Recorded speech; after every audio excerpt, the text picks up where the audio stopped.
Mr. Johnson, a notary public in New York who has not registered as an electronic notary, is asked to perform a traditional paper-based notarial act for an individual who personally appears before him and presents proper identification. During the notarization, Mr. Johnson notices that the document requires an oath. According to the requirements in Section 182.3 of the New York State Notary Public Law, which of the following statements about Mr. Johnson's responsibilities is accurate? 1. He must administer the required oath or affirmation. 2. He must include and affix his official notary number to the instrument requiring an oath.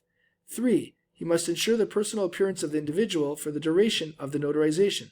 4. He must refuse to proceed if he determines that he has a direct financial interest in the transaction. Well, let's have a look at each of these statements individually as they compare to their respective law to help us determine which, if any, of these statements is accurate so that we can answer the question. So once again, statement 1. He must administer the required oath or affirmation.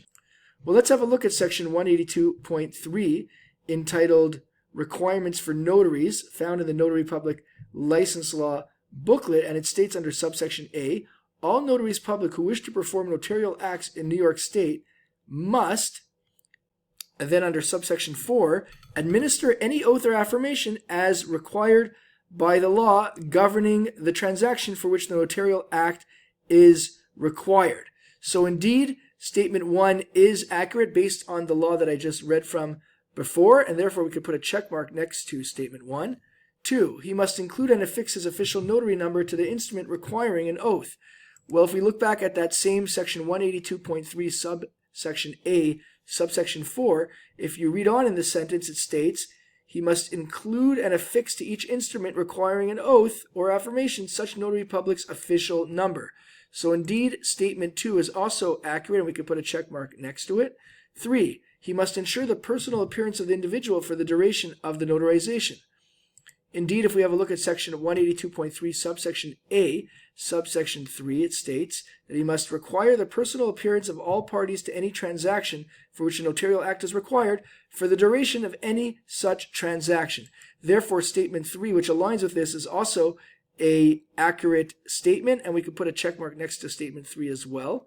And finally, statement 4, he must refuse to proceed if he determines that he has a direct financial interest in the transaction. Once again, looking back at section 182.3 subsection A, this time subsection 5, it states that notaries public must disqualify themselves from performing notarial acts for transactions in which the notary is a party or directly and pecuniarily, which means financially, interested in the transaction. So indeed, statement 4 is also accurate, and we can put a check mark next to it as well.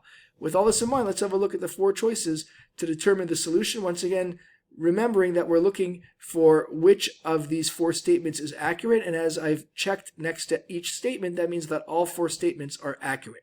Choice A states 1, 2, and 4 only. This is incorrect because statement 3 is also accurate, therefore choice A is not our solution. Choice B states 1, 2, and 3 only. This is incorrect because statement 4 is also accurate, and therefore choice B is not our solution. Choice C states 2, 3, and 4 only. This is not correct because statement 1 is also accurate, therefore choice C is not our solution, which leaves by process of elimination choice D, but let's have a look to be sure. Choice D states 1, 2, 3, and 4. Well, this aligns with the 4 check marks that I have above next to each statement, meaning that all 4 statements are accurate, and therefore choice D, 1, 2, 3, and 4 is the correct solution.